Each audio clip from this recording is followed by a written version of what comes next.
그리스도인들의 삶은요, 다른 사람들에게 인정받는 삶이 아니에요. 내 삶을 포장하는, 외식하는 삶이 아니에요. 내 삶을 포장했다면 성경에 말하고 있는 외식하는 삶, 겉과 속이 다른 삶과 같다는 것입니다. 우리 안에 역사하시는 예수님을 자랑하는 삶을 사는 거예요. 오늘 본문에서도 자랑하라 라는 그런 단어가 2번씩이나 나오고 있습니다. 우리 안에 역사하신 예수님을 자랑하고 간증하는 삶을 통해서 예수님이 드러나면 우리도 높아집니다. 9절 말씀 보면 낮은 형제는 자기의 높음을 자랑하라 라고 되어 있습니다. 그럼 낮은 형제란 무엇일까요?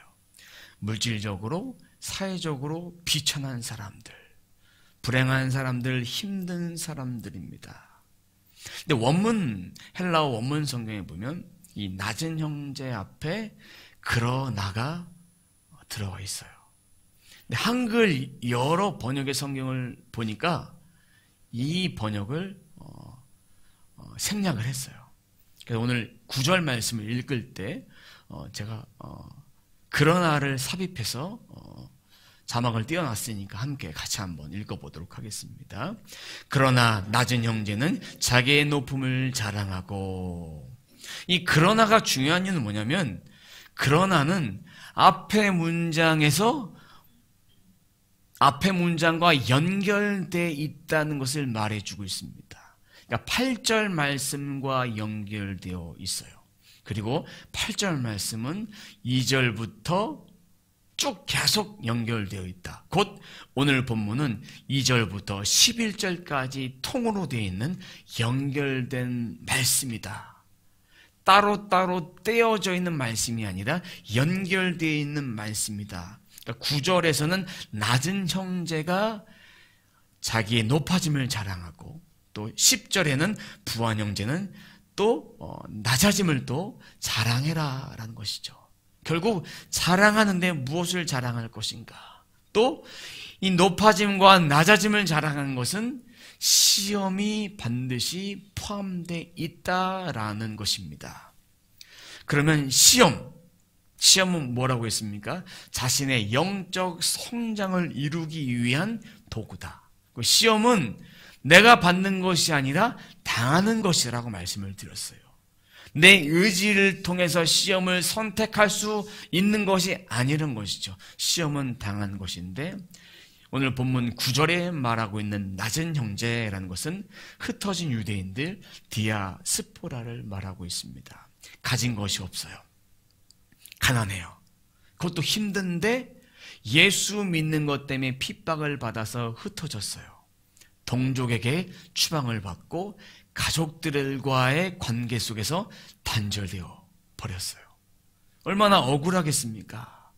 이들 마음속에는 이런 마음이 있지 않았을까 싶습니다. 어떤 마음이냐면, 마음속으로만 믿고 내가 예수 믿는 거 내색하지 않을 걸 거라는 그런 생각을 가지고 있었어요.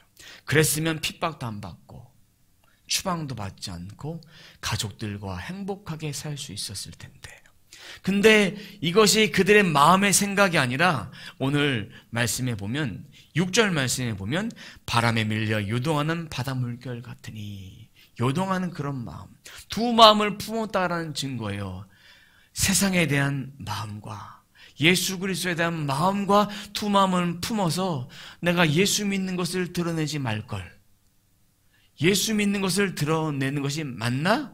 틀리나? 이런 요동하는 마음이 그들에게도 있었기 때문에 야고보는 편지를 쓸 때 바람에 밀려 요동하는 바닷물결 같으니 이런 마음을 품지 말라고 권면의 말씀으로 해주고 있습니다. 근데 오늘 말씀에 보면요, 이 부한 형제와 낮은 형제라고 되어 있습니다. 물질적인 시험이 있다라는 얘기죠. 물질적인 시험을 통해서 우리들에게도 영적으로 교훈해주고 있습니다. 뭐냐?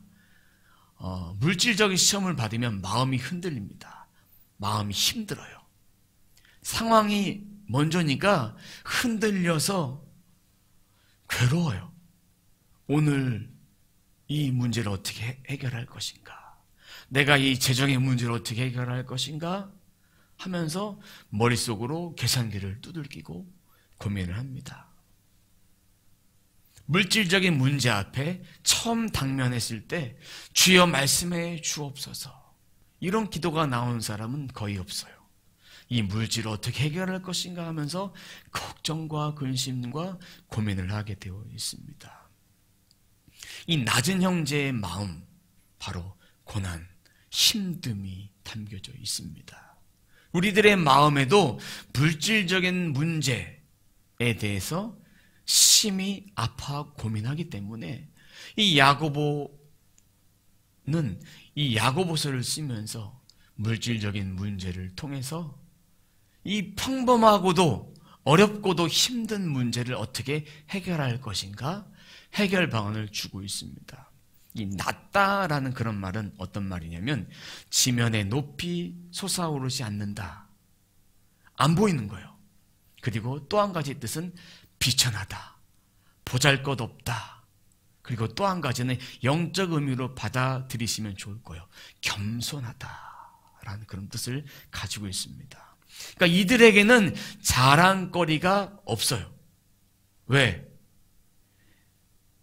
과거나 지금이나 자랑할 만하다라고 말할 때는 뭔가 사회적으로 성공했을 때, 내가 한 일이 잘 되어졌을 때 자랑을 합니다. 부자들에게는 이 용어가 맞는 용어예요.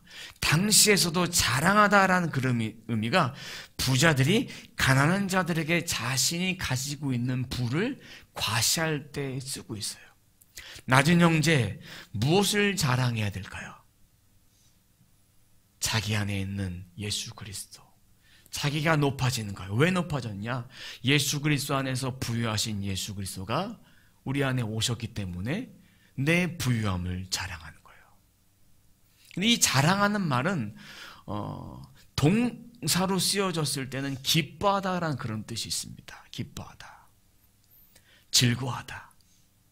그러면 우리가 계속 야고보서 말씀을 보면서 2절 말씀에 시험을 만났을 때 뭐하라고 되어 있습니까? 기쁘게 여겨라. 2절 말씀 한번 읽어보도록 하겠습니다. 내 형제들아, 너희가 여러 가지 시험을 당하거든 온전히 기쁘게 여기라. 9절 말씀에 자신의 높아짐을 자랑하라는 것도 내가 예수 그리스도 안에서 부유하게 된 것을 기뻐하라라는 그런 말이에요. 기뻐하라. 무엇을 기뻐해야 될까? 하나님의 자녀가 됐음을 기뻐하고 하늘나라의 시민이 되었음을 기뻐하고 예수를 만났음을 기뻐하라는 것이 자랑하는 거예요. 그럼 기뻐하다 보면 이것이 흘러나오니까 다른 사람들에게 자랑거리가 될 수 있습니다. 이 말이 내가 하나님 만나서 이런 축복을 받았습니다라는 그런 자랑거리, 2차적인 자랑거리가 아니라 1차적인 자랑거리. 내가 예수를 만나서 내 신분이 이제는 상승했습니다.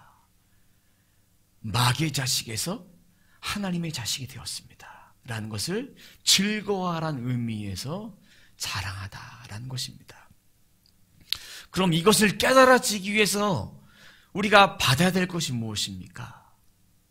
우리가 시험을 만났을 때, 어려움을 만났을 때 뭐 하라고 되어 있습니까? 하나님께 기도해라. 기도해서 지혜를 받으라 말씀하셨어요. 이 지혜가 있어야만 지금 내가 예수 만나서 높아짐을 자랑할 수 있는 거예요. 지혜가 없으면 예수를 만났긴 만났는데 내 삶은 힘들어요. 가난 때문에. 그러면 예수를 진정으로 자랑할 수가 있을까요? 없을까요? 없어요. 하늘의 지혜를 받아야만 이것이 내가 자랑할 수 있는 거리고 기뻐할 수 있는 거리구나. 그래서 자랑을 더 할 수 있게 되는 것입니다. 여러분이 예수 안에 지혜가 없으면 예수를 만난 건 만난 것이고 내 어려움과 힘듦은 힘든 것인데 내가 무엇을 자랑하고 기뻐할 수 있을까? 그렇게 생각할 수밖에 없습니다. 우리에게 주신 것은 하나님의 것을 잘 관리하라고 주신 것입니다. 온 천지 만물이 다 하나님 것인데 자식에게 풍성히 주실 수도 있고 적게 주실 수도 있고 많이 주실 수 있는데, 오늘 말씀에서 낮은 자를 말하는 것은 하나님의 자녀됨에 있어서 있고 없고 많이 받고 적게 받고가 아니라 하나님의 자녀가 되었음이 먼저라는 것을 말해주고 있습니다. 주어진 상황 속에서 감사가 없어요. 입술에 불평이 있어요. 주신 것도 감사하지 못합니다. 작은 거 주셨는데 이거밖에 나에게 주지 않으셨습니까? 한다면 하나님은 더 주려고 준비하다가도 주지 않아요. 1차적인 감사가 없기 때문에 내가 구원받은 것에 대한 감사, 주신 것에 대한 감사, 그리고 더 주셔도 작은 것을 받았을 때 감사하지 못한 사람은 더 주셔도 감사하지 못하고 인간 안에 있는 욕심 때문에 더 구하게 됩니다. 더 구하면 감사가 없습니다. 작은 것을 받아도 감사할 수 있는 그 마음을 준비하면 많이 주셔도 감사하고 또 그 많이 주신 것으로 또 다른 사람들과 나눌 수 있는 진정한 즐거움, 진정한 기쁨, 진정한 자랑을 할 수 있게 됩니다. 이스라엘 백성들은 우상 숭배했어요. 하나님을 떠난 음란한 행동을 했습니다. 말씀에 순종을 안 했어요. 사사기를 읽어보고 열왕기상, 열왕기하, 그리고 역대상, 역대하를 읽어보면 이스라엘 백성들이 했던 것은 하나님도 섬겼지만 우상도 여전히 섬겼습니다. 아세라 목상, 또 이런 여러 가지 바알 신상을 다 없앴는데 이것에 분노합니다. 왜 없앴냐? 그러면서 또 만들어요.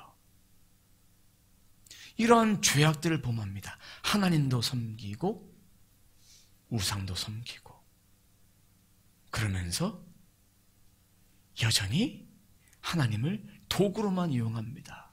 이 전쟁에 우리가 나가서 이길 수 있을까요? 질까요?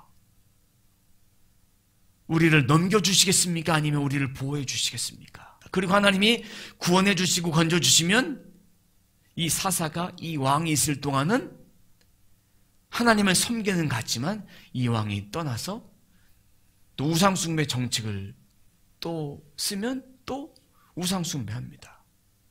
이것은 하나님을 제대로 믿는 것이 아닙니다.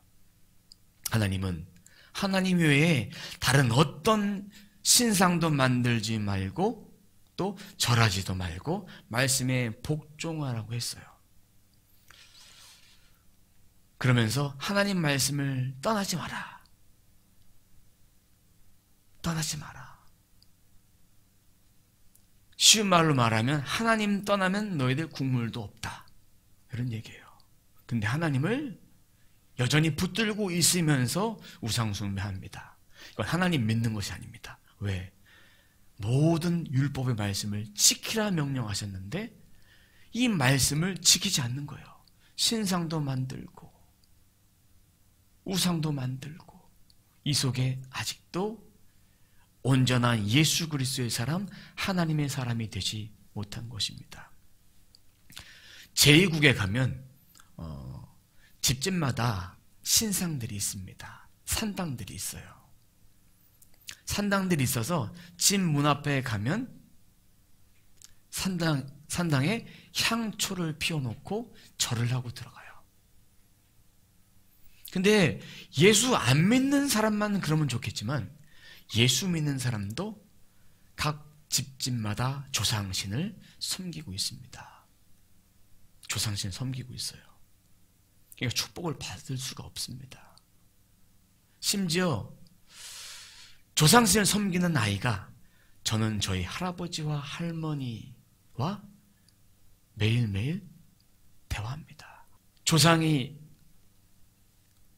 그동안 가지고 있었던 우상 숭배했던 그것을 너무나 무서워서 버리지 못하고 방에다 처박아놔요. 밤마다 쿵쿵쿵 이런 소리가 들립니다. 두렵대요. 그리고 화장실에서 똑똑 소리가 들리고 발자국 소리도 들리고, 그래서 그런 집에 가서 예배를 드려달래요. 그래서 저도 인간인지라 살짝 두려웠지만 예배를 드렸어요. 찬송을 부르고. 그 다음에 그런 역사들이 다 사라지고 믿음으로 이제 그 집안에 있는 그 조상 이 섬겼던 그런 우상들, 물건들을 다 갖다 버려서 다 태워버렸어요. 10절에서는 부환자라고 되어 있습니다. 근데 개역 성경에 보면 부환 형제라고 되어 있습니다. 물질적으로 풍요로운 그런 사람들입니다. 근데 그들이 자랑할 것은 내가 물질로 인해서 내가 해야 될 우선순위를 통해서 내가 시험 받는 것은 그것을 기쁘게 여기라는 얘기죠. 뭐냐면 당시 부자들은 믿는 자도 있었지만 믿지 않는 부자들도 있었습니다. 그러면 이 부자들이 했던 행동은 뭐냐면 가난한 자들에게 하루 일하면 내가 품삯을 줄게 하고 하루 종일 일을 시키고 품삯을 안 줘요. 법정에 끌고 가요. 그리고 힘없는 그들을 일을 시키고 나서 이유 없이 죽여요. 법정에 가도 부자들은 아무런 해를 받지 않습니다. 왜? 권력자들은 그 당시 부자들의 편이었기 때문에. 이 원문 헬라어 성경에 보면 부환자가 자기의 낮아짐을 자랑하라 했을 때 이 말씀 가운데 생략되어 있는 그런 부분들이 있습니다. 10절 말씀 제가 원문에 있는 것들을 좀 다시 넣어서 같이 한번 읽어보도록 하겠습니다. 부환자는 자기의 낮아짐을 자랑할지니 왜냐하면 이는 그가 풀의 꽃과 같이 지나감이라. 이 부환자가 왜 낮아져야 되냐면 그 본문 안에 헬라어 호티란 단어가 있습니다. 영어로 뭐냐면 because. 영어 성경에 다 나와 있어요. NASB, NIV, 킹제임스 번역에 보면 부환자가 왜 낮아져야 되는지를 이 본문에서 나와 있는데 한글 성경에는 좀 아쉬운 것은 생략을 좀 하고 있다는 것이죠. 왜 자랑해야 되냐? 이는 그가 풀의 꽃같이 지나갑니다. 그가 이 물질이 네가 가지고 있는 물질이 풀의 꽃과 같이 지나버리기 때문에. 그럼 부환자가 추구해야 될 것은 무엇이냐?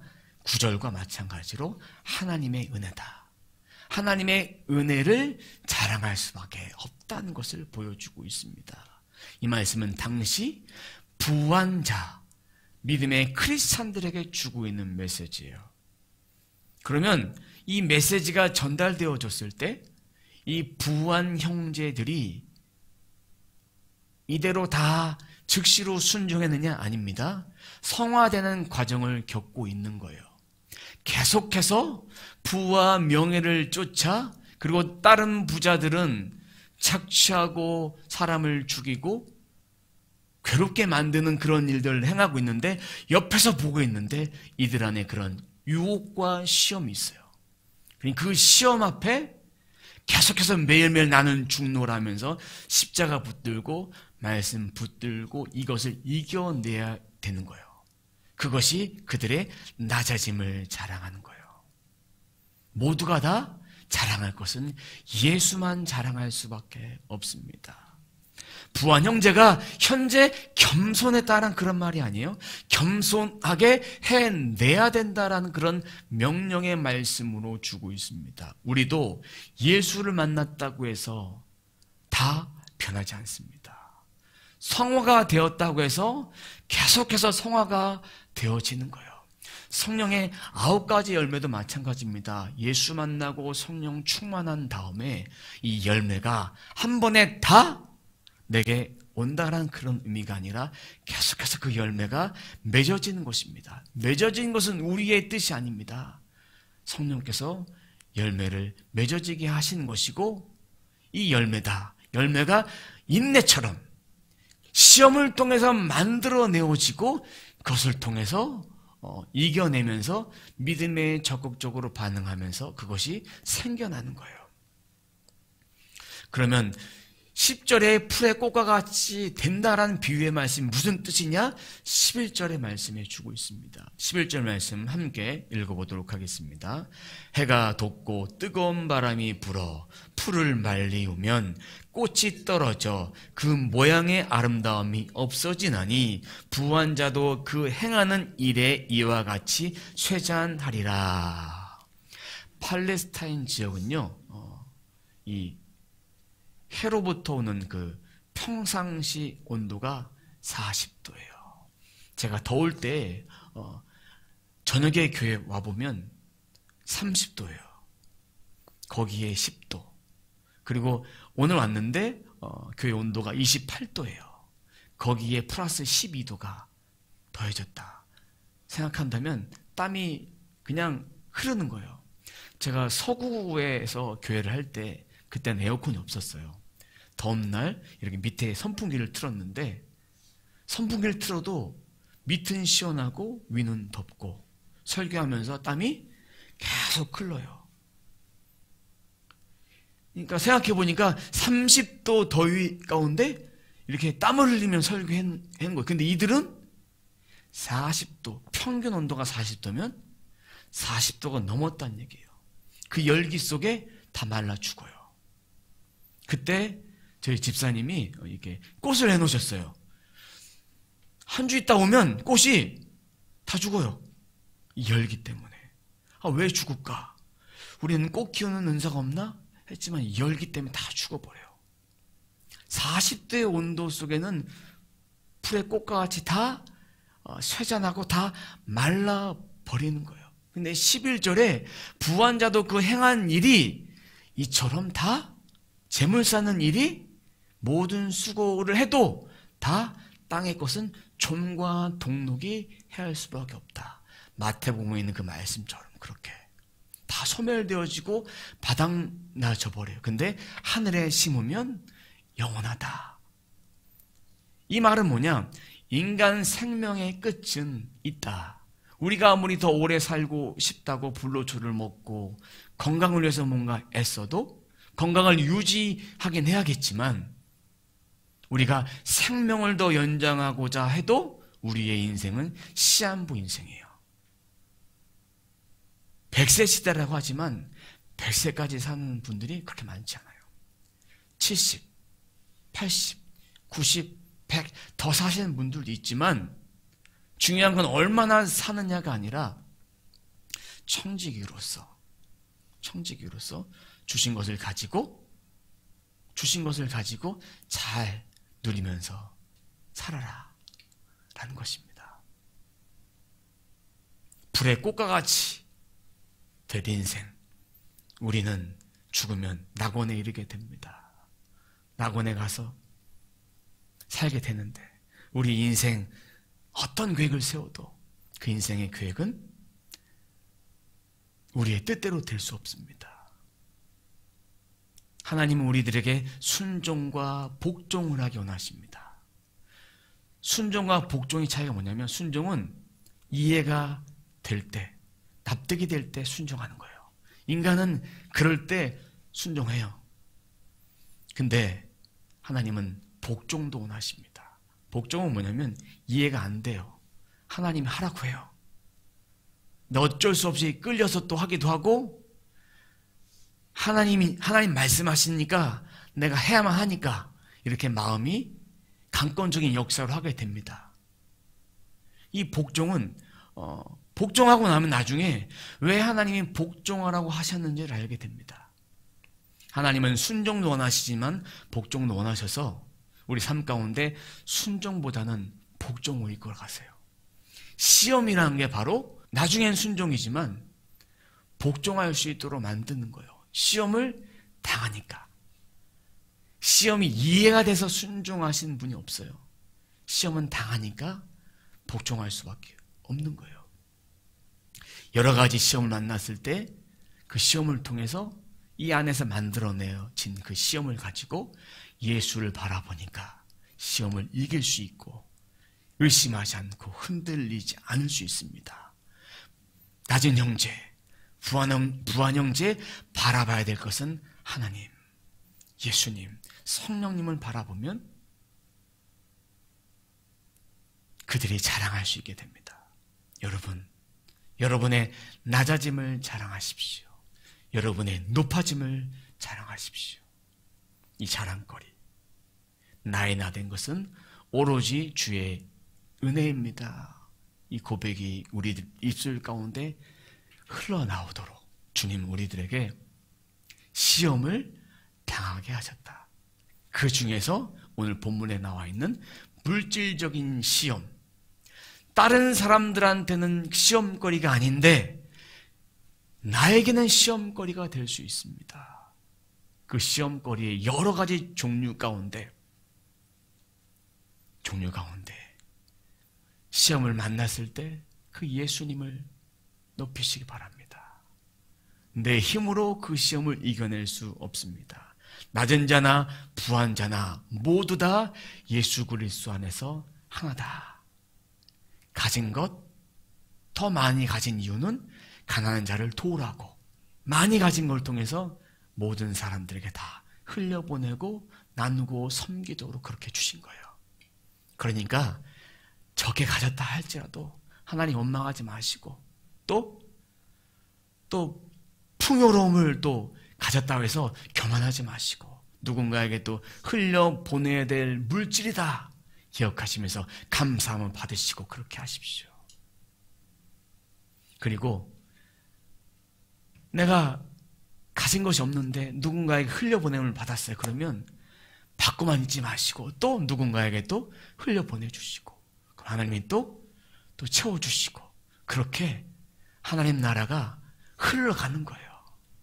이 땅의 모든 물질이 다 흘러가게 되어 있는 거예요. 없네 하면 더 없으니까 부한 자를 자랑하면 하나님이 채워주시고 그러면 되는 거예요. 우리의 영혼이 낙원에 이를 때까지 이런 영적 전쟁을 하게 됩니다. 수많은 영적 전쟁이 있어요. 우리의 피부로 와닿는 영적 전쟁은 딱 두 가지예요.